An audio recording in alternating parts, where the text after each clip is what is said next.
Hi friends, in today's video I'll tell you what aspect should be there between the first lord or ascendant lord and seventh lord in order to make your marriage successful. In your birth chart or horoscope, how will you know that your marriage is going to be successful? For that, look at the aspect between the first lord and seventh lord. Okay, look at the aspect in your D1 chart or Lagna chart.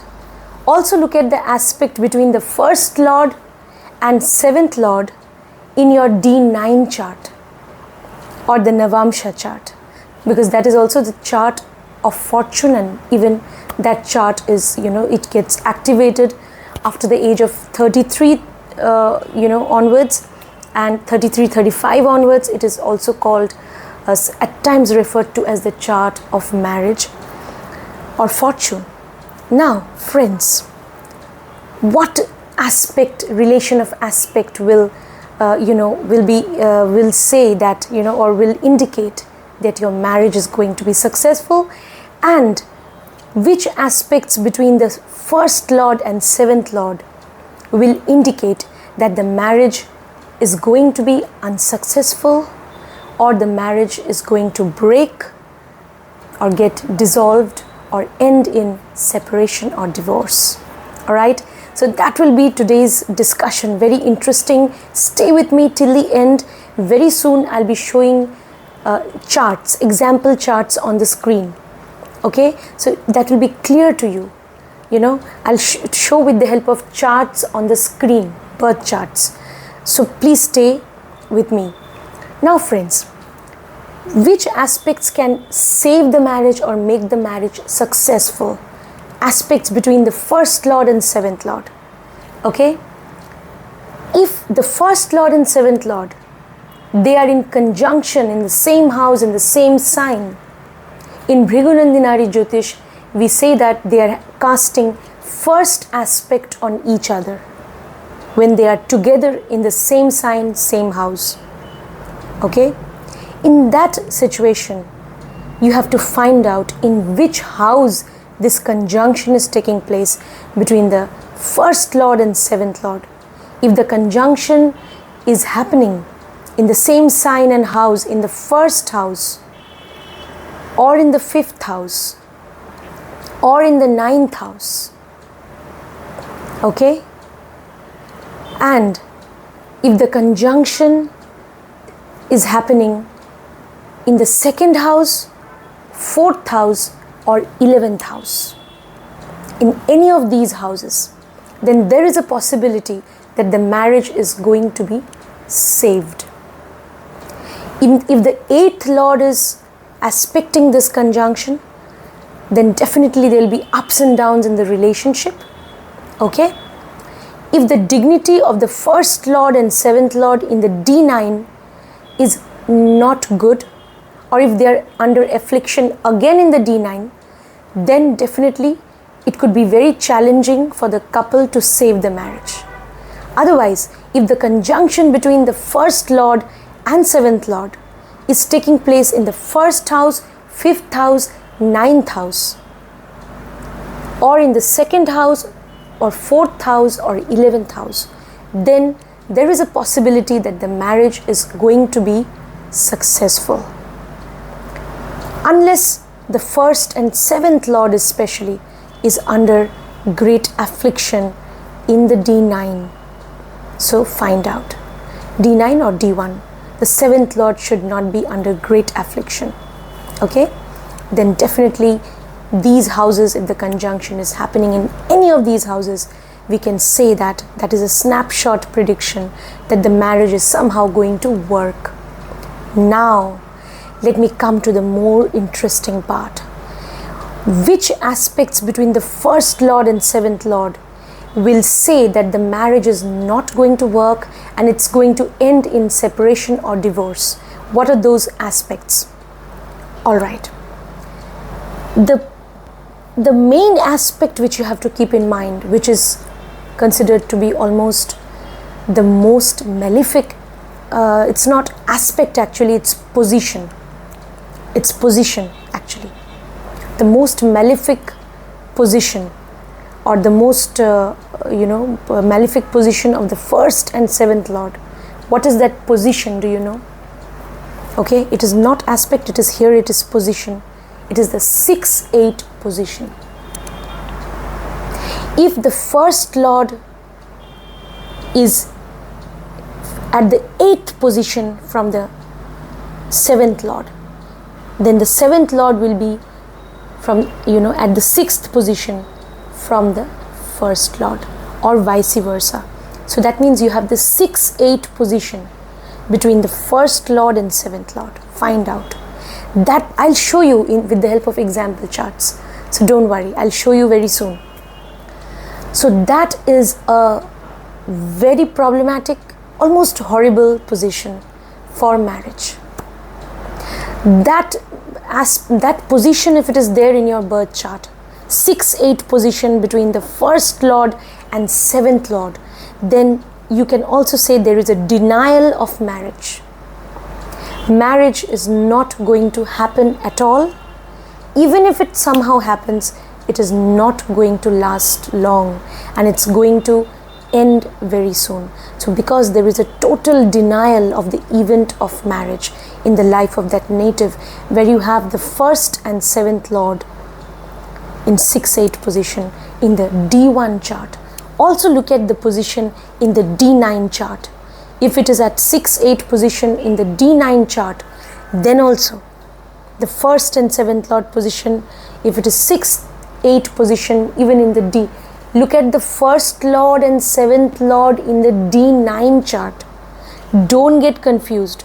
Please don't look at the D9 chart and D9 chart 1st Lord, D9 chart 7th Lord. No. Not the D9 chart 1st Lord and 7th Lord.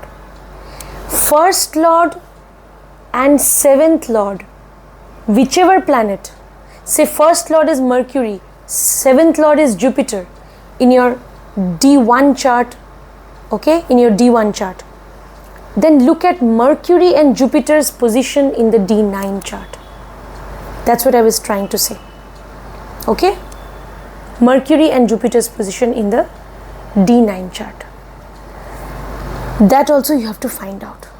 If there is 6-8 position in the D1, then marriage, definitely there is denial of marriage actually, or marriage is not going to work.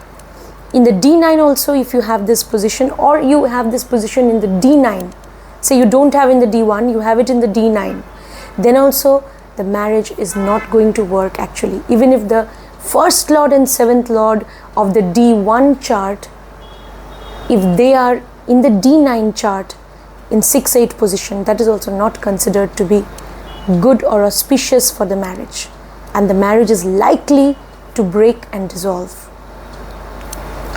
Now let's move on to another position, which is the 4-10 position.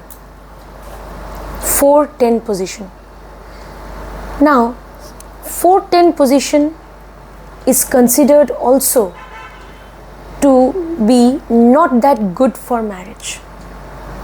Say Mercury is your 1st Lord, and say Jupiter is your 7th Lord, and say Mercury is in Gemini and Jupiter is in Virgo. Then what will happen? Jupiter is at the 4th house, is in the 4th house from Mercury, and Mercury is in the 10th house from Jupiter. Okay, so this is called the 4-10 position. 4-10 position is also not considered to be good for marriage. Okay, now if you look at the D9 chart also. In the D9 chart, again 1st Lord, 7th Lord, Mercury and Jupiter, again if they are in the 4-10 position, alright, what will happen then? Will the marriage, can the marriage be saved, or will it end in divorce? Well, if somehow the 7th Lord, 4-10 position, they are in the D1 chart, In the D9 chart also, Mercury and Jupiter, first lord, seventh lord, they are in the 4-10 position. And the seventh lord, suppose in the D9, has gone to the 8th house in the D9 chart, and or the seventh lord is being aspected by the 8th lord, then also the marriage may not work and end in divorce. Now, suppose in the D1 chart, Jupiter, say Mercury, Jupiter, first lord, seventh lord, they are in 4-10 position in the D1 chart, suppose. Now in the D9 chart, again you find that Mercury and Jupiter, or say any first lord, seventh lord, they are in the 4-10 position. Okay. Say any two planets, the first lord, seventh lord. For example, let us say Sun and Saturn, for example. Say Sun is your first lord, say, and Saturn is your seventh lord, for example, and they are in the they are in the D9 chart, again in the 4-10 position. What will happen? The marriage can be saved if Jupiter is aspecting the seventh lord. Okay? If Jupiter is aspecting the seventh lord, then the marriage can be saved.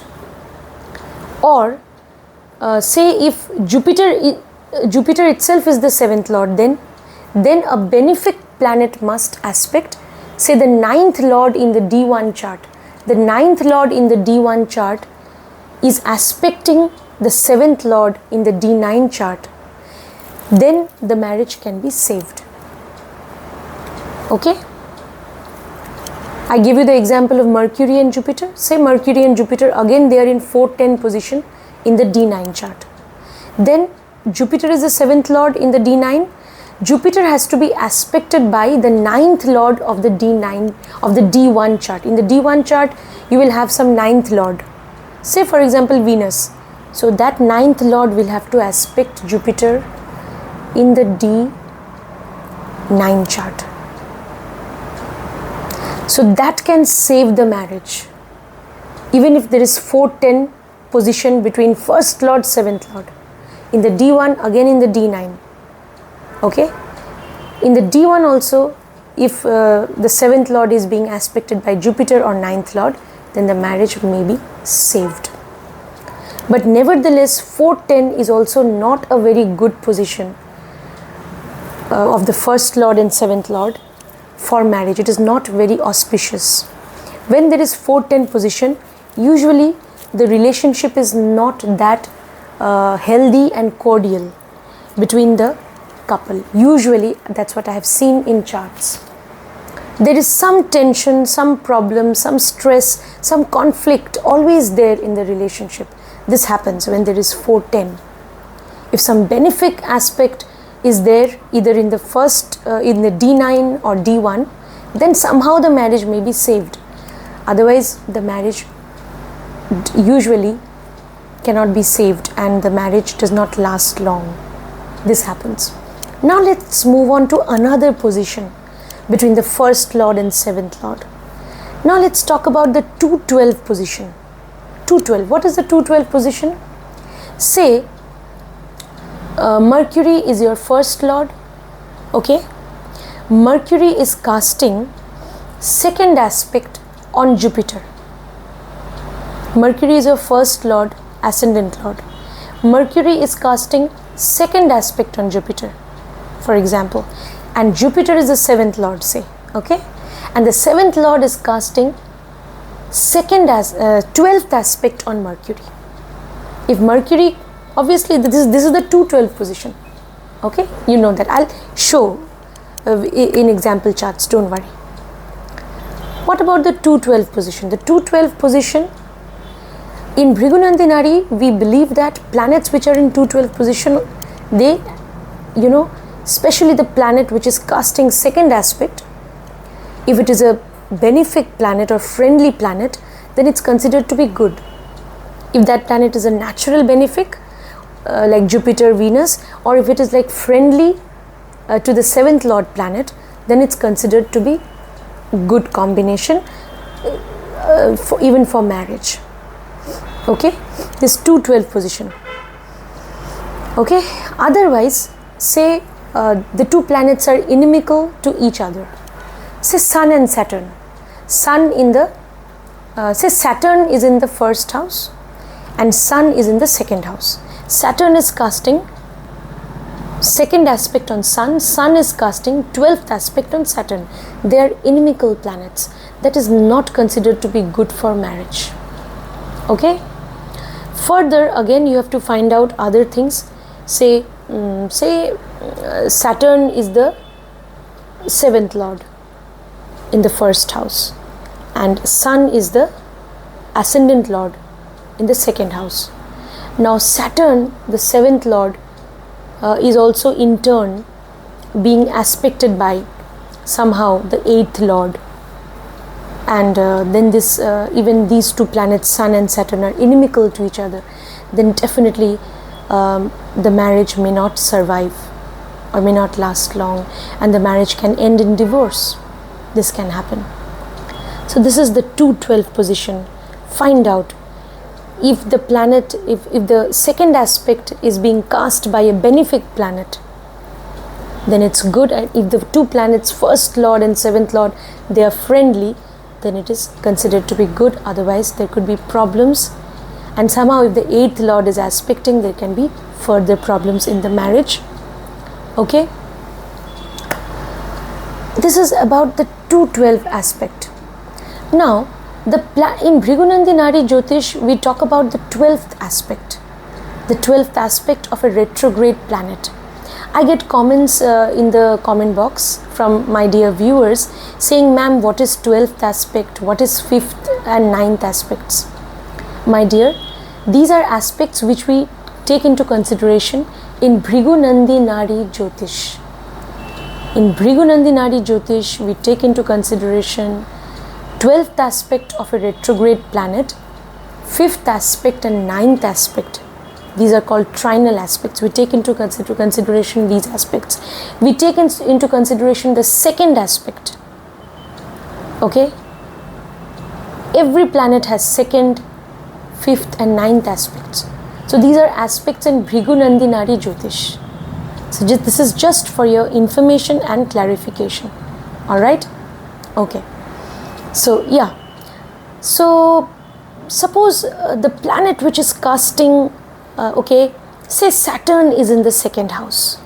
Okay, Saturn is in the second house, the 7th lord. Say it is the 7th lord, it is in the second house. And Sun is the ascendant lord, it is in the first house. Okay. Now Saturn, 7th lord, will cast 12th aspect on Sun. Saturn will cast 12th aspect on Sun. Alright. So they are inimical planets, so it could be problematic. Okay, it could be problematic unless Jupiter's aspect is there on the 7th lord Saturn. The retrograde Saturn in the second house will cast 12th aspect on Sun in the first house, as per Bhrigunandi Nadi Jyotish. If Jupiter is aspecting Saturn, the 7th lord, then the marriage can be saved. Otherwise, this marriage also is in trouble, and it can even end in separation if this is there. Now, if the retrograde aspect is cast by a benefic planet, okay, say Jupiter is casting retrograde aspect, say Jupiter is the 7th lord and it is casting aspect on the first lord, then it could be good for the marriage. So even if there is 212 position, you have to find out which planets are involved. Okay, so that is very important. In what dignity they are sitting, their dispositors, how they are placed. Are they being, is the 7th lord being aspected by Jupiter or 9th lord? All these things you have to find out. Okay, so 212 aspect, it may be good, it may not be good. There is a big question mark.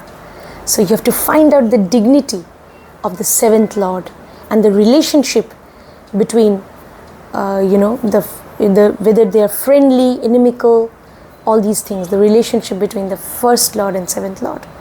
That's about the 212 aspect. Now let's move on to another aspect. What about the 311 aspect? 212 position, sorry, not aspect. It's a 212 position between the first lord and seventh lord. Now let's talk about the 311 position. 311. By the way, in Bhrigu Nadi Jyotish, third aspect and 11th aspect, they are considered. Okay, 311. So yeah, so they are considered. Even 212, second and 12th aspects are considered in Bhrigu Nadi Jyotish. Alright, so yeah. Now let's come to the 311 aspect as per Bhrigu Nadi, or you can call it the 311 position between the first lord and seventh lord. Here the marriage, maybe it may work, definitely it can work, if in the D9 the seventh lord is not under any affliction. In the D9 also maybe you have 311, or even if you have 410 or 212, and the seventh lord, if it is under being aspected by a benefic planet, or if it's not under affliction, then the 311 is also a position in which the marriage can last. Say Mercury is your ascendant lord, okay, say if it is in Gemini, and from Mercury, say the seventh lord Jupiter is sitting in the third place from Mercury, so 3, 4, 5, then Jupiter will be in Leo. This is called the 311 position. Here the marriage may last, okay. This is not considered to be a very problematic position between the first lord and seventh lord. It may last unless the seventh lord is under deep affliction, okay. This is a position which is not a threat to the marriage. It can last. 311 is considered to be a more or less acceptable position between the first lord and seventh lord for marriage. Then the most problematic position I have discussed, 6-8 position, okay. All right, now let's talk about the best position, okay. What is that position between the ascendant lord and seventh lord which can kind of guarantee that the marriage is going to be successful? And what is that position? That is the 5-9 position. 5-9 position is very positive, for the marriage. It can kind of indicate that the marriage is going to be successful, okay. The 5-9 position, say Mercury is the ascendant lord, it is in Gemini, for example, sign number 3, Gemini, and Jupiter is the seventh lord, say it is in Libra, 3, 4, 5, 6, 7. Jupiter is in Libra, Mercury in Gemini. So then there is a 5-9 aspect or position. So that is considered to be very auspicious for the marriage.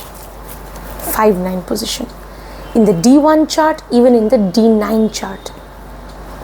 If there is 5-9 position, then it is considered to be very good for the marriage. And this is actually in Bhrigu Nadi Jyotish, we call it trinal aspect. The ascendant lord and seventh lord, they are casting trinal aspect on each other. If the ascendant lord is casting 5th aspect on the seventh lord, then the seventh lord will cast 9th aspect on the ascendant lord, and vice versa. This is the trinal relation aspect or trinal aspect relation between the first lord and seventh lord, which is very auspicious for marriage generally, unless in the D9 they are in problematic position again, maybe 6-8, or being aspected by, okay, like they are being, the seventh lord is under deep affliction, with aspected by the 8th lord and all. Unless such a thing happens, 5-9 is generally considered to be a very suitable position for marriage. Even if aspected by the 8th lord, there could be ups and downs in the marriage, but the marriage may be saved because they are at 5-9 position, or there is a trinal aspect between them, which is called the 5-9 aspect, which is very good for the marriage. Now let me discuss one more, 1-7 aspect. What about the 1-7 aspect for marriage? Say you have say you have Mercury in Virgo in the 1st house. Then Mercury is the ascendant lord, and Jupiter in Pisces in the 7th house. Then Jupiter is the 7th lord. So Mercury and Jupiter, they are in 1-7 position. They are directly, mutually aspecting each other. Direct aspect is falling. The 7th aspect, they are casting 7th aspect on each other. Is it good for marriage? Now, this is considered to be more or less good for marriage, the 1-7 aspect. Definitely the couple, they will quarrel and they may have fights, they may oppose each other, there could be conflicts, but again they will also be connected to each other. That's what I have seen. They will have some deep connection, or they will have they could also have very good physical intimacy or sexual compatibility. This happens when there is 1-7 aspect. I mean, each of them casting 7th aspect on the other. So Mercury in the 1st house, Jupiter in the 7th house, this is the 1-7. Or if say one planet is in the 4th house, 1st lord in the 4th house and 7th lord in the 10th house, then also it is called the 1-7 position or 1-7 aspect, which is considered to be very, more or less good for the marriage. The marriage may be successful, unless again the 7th lord, 7th house is under deep affliction, afflicted by 8th house or Ketu, afflicted by 8th lord or Ketu, then there could be problems. Yes. So otherwise, even a malefic Rahu. So yeah, otherwise it could be good, 1-7 position for marriage. I hope I have covered almost all the positions. Yeah, I think so. I hope I've not missed out on any of the positions between the 1st lord and 7th lord. Now friends, you were waiting for the example charts. Now I'll take you to my screen quickly and kindly have a look at the charts, okay? And I will try to timestamp the video so that you can follow whichever aspect or position you are looking for, so that immediately you can get access to that. I'll timestamp the video as well. So now quickly I'll take you to my screen. Have a look at the example charts, very important, okay? Okay friends, now I'll quickly take you to the charts. So yeah, first let us open one chart. This is the chart of a female native. All right. Friends, this is the chart of a female native. Her marriage is successful. She's been married for more than 15 years now, and they're blessed with a child, and her marriage is quite successful, I can say. Now in her chart, yes, you can see that the 1st lord is Sun, the ascendant lord is Sun in the 1st house, all right, and the 7th lord is definitely Saturn. 7th lord is Saturn, you can see here. All right, what is the relation between Sun and Saturn? This is the 7th lord sitting in the 4th house. So what is the relationship, what is the position between the 1st lord and 7th lord? Saturn is sitting 4th from the ascendant lord. 7th lord is sitting at the 4th position, okay, and Sun is sitting at the 10th position from Saturn. So there is a 4-10 position between Sun and Saturn. 4-10 position, their relationship, definitely it has gone through ups and downs, no doubt, but their relationship has survived finally. So I'll tell you what has made their relationship work. You look at the D9 chart also, in the chart of this female native. This is the D9 chart, Navamsha chart. Here Sun is sitting in the in D9. You're seeing Sun is in Libra here, and Saturn is in Capricorn. Alright, here the 7th Lord is in Capricorn. Here you'll see Jupiter. Jupiter is casting 9th aspect on the 7th Lord. In the D9 chart you saw that Saturn was the 7th Lord. In the D1 chart. In the D1 chart, I'll show you the D1 chart again. D1 chart, Saturn is the 7th Lord. Okay.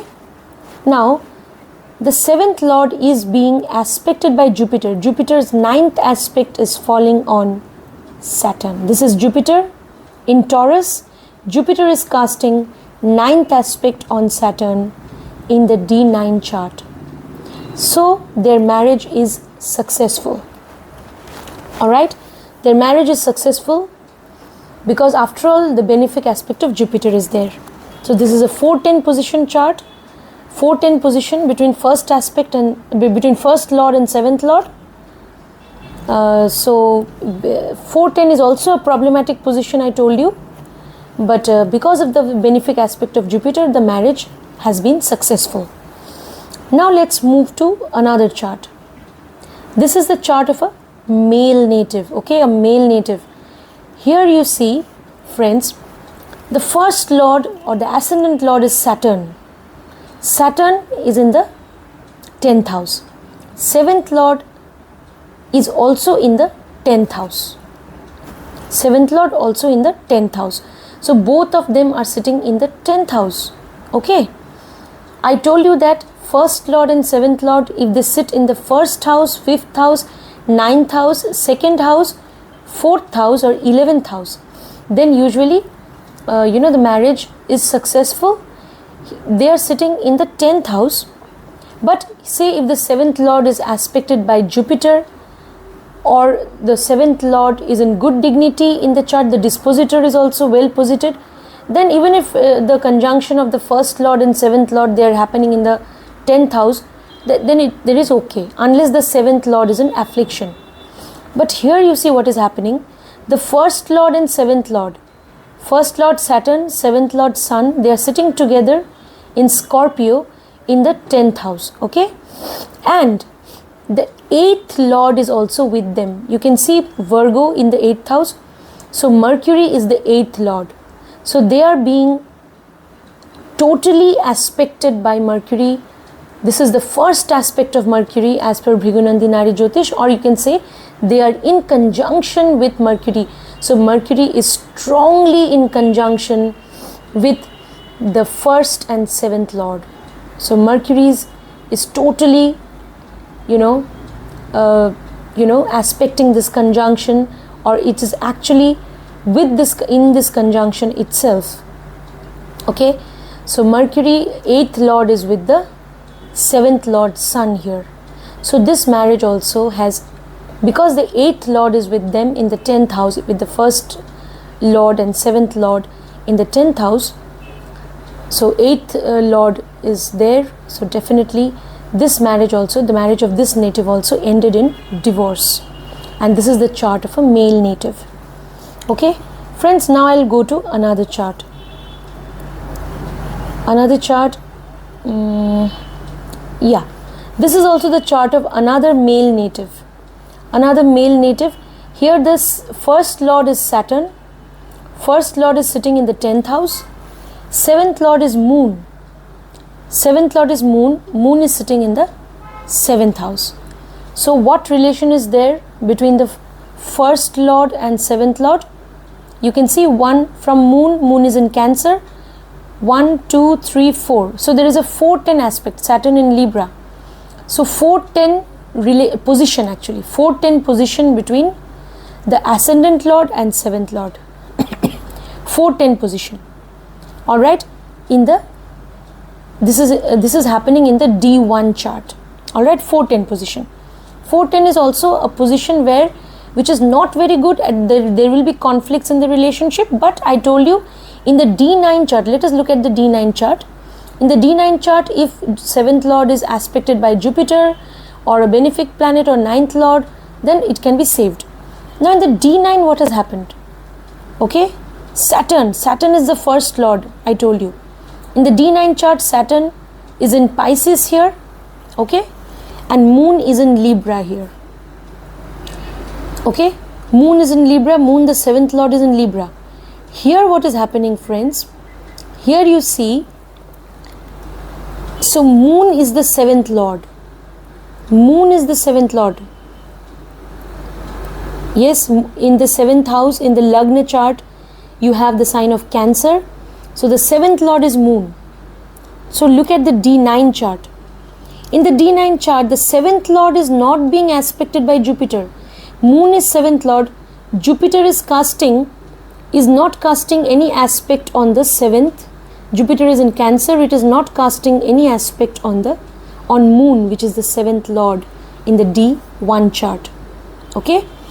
And Moon and Saturn, the 7th Lord and the Ascendant Lord in the first house, in the 7th Lord and the Ascendant Lord in the D1 chart, what is happening to them in the D9 chart? They are at 6-8 position. You see, Moon is in Libra. So from here you count 7, 8, 9, 10, 11, 12. Saturn is in Pisces. So Saturn is sitting 6th from Moon. And Moon is sitting 8th from Saturn. So they are in the 6-8 position. Okay? In the D9 chart. 6-8 position is a very problematic position. I told you. So this native in the D9 chart, the first Lord Saturn and the 7th Lord Moon, they are at 6-8 position in the D9 chart. The marriage of this native, this male native also, has ended in a divorce. It has ended in a divorce. Okay. Now friends, let me take you to another example chart. Another example chart. Okay. This is the chart of another female native.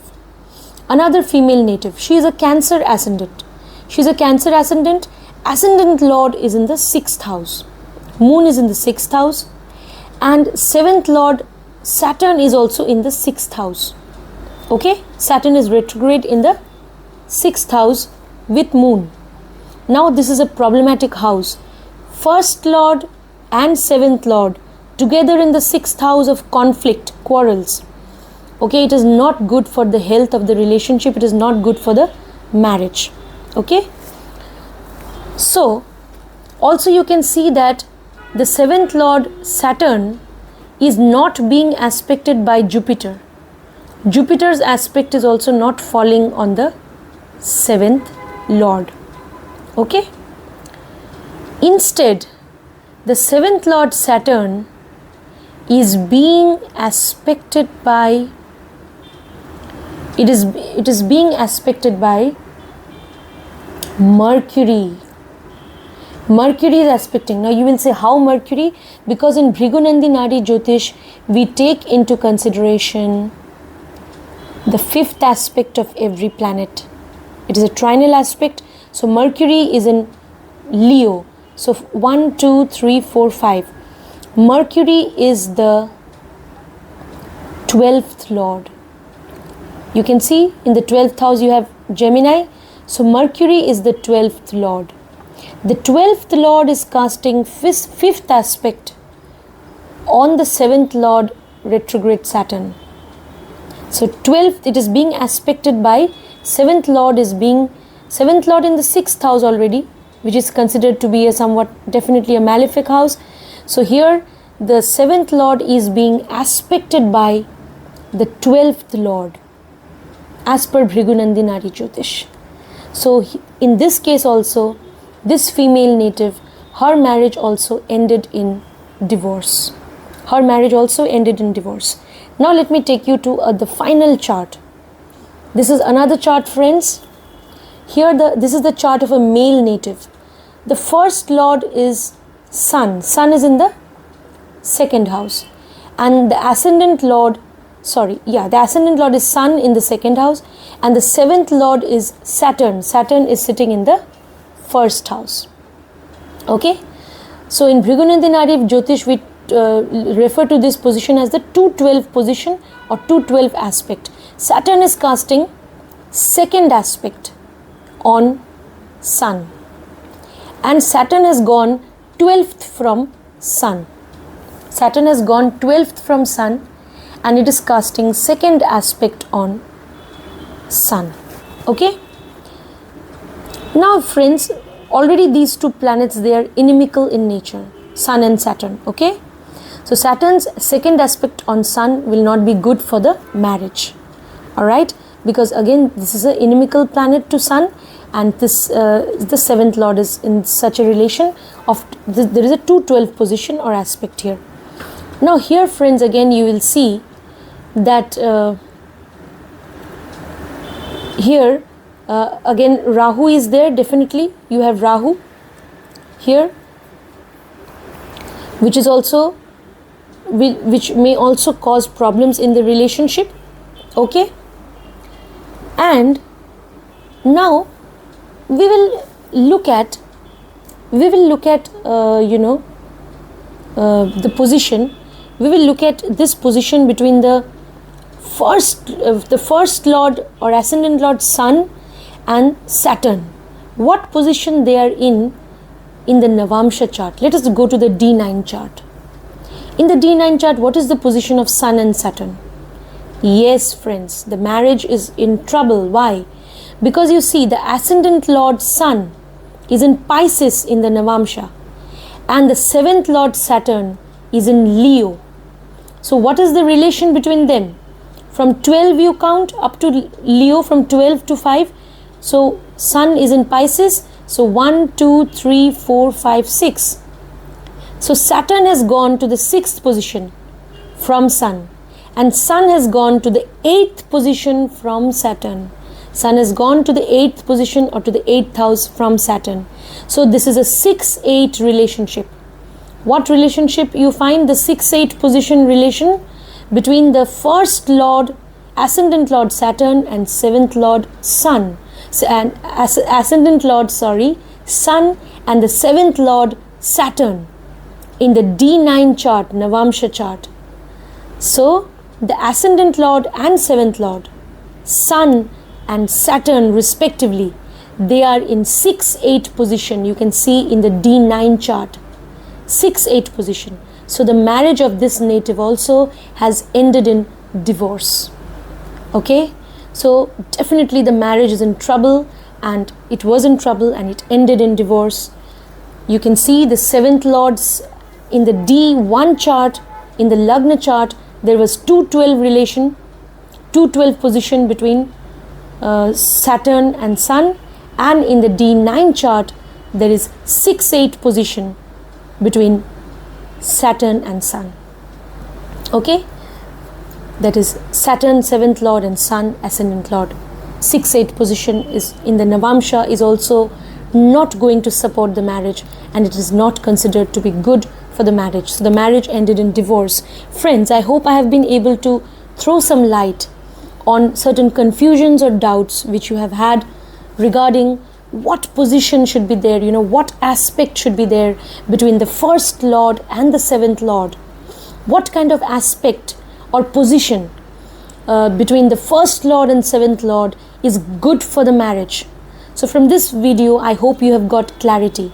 Even at the time of horoscope matching, look at the position between the first Lord and 7th Lord. What position is there? Okay, they are in which position, or what aspect they have on each other. Please look at that when you go for horoscope matching for marriage. It is very important to look at the position between the first Lord and the 7th Lord. That will say a lot about the future of that marriage, whether that marriage is going to survive or not. And it can also tell you whether you should proceed with marriage or not. Even at the time of, suppose you've got somebody's chart and you're trying to match the chart, and that would-be partner, in that person's chart, the first and 7th Lord, they are in problematic position, then you should not move ahead with that match. Okay? It's because that person, in his or her chart, the first and 7th Lord, they are not in a good position. So you should not proceed with that match. You should not proceed with that person when you are considering that person's chart for marriage while horoscope matching. So that also you need to keep in mind. Okay, friends? So yeah, So even look at your own chart, you will come to know, yes, that what relationship is there between the first lord and seventh lord. Okay, so that will say a lot about your marital life, okay, or the future of your marriage. Okay, friends, and to receive divine blessings, always be kind to animals, do some charity, okay, seek the blessings of your guru or of your deity. Okay, be kind to animals, birds, to all creatures. Be kind to the poor and needy, and believe in charity. Then the divine will always bless you, okay, with prosperity in life after marriage, and with prosperity in life in general. So friends, that was my take on the, what position between the first lord and seventh lord can, what positions should be there for a successful marriage, and which positions between the first lord and seventh lord can show denial of marriage or can show an unsuccessful marriage, which can end in divorce. So I hope you found this video informative and useful. Do like, share, subscribe, friends. If you want personal consultation, details are there in the video description. Kindly text me instead of calling me. It would be better if you text me first, okay, for consultation. Thank you so much, friends. Take care and stay blessed.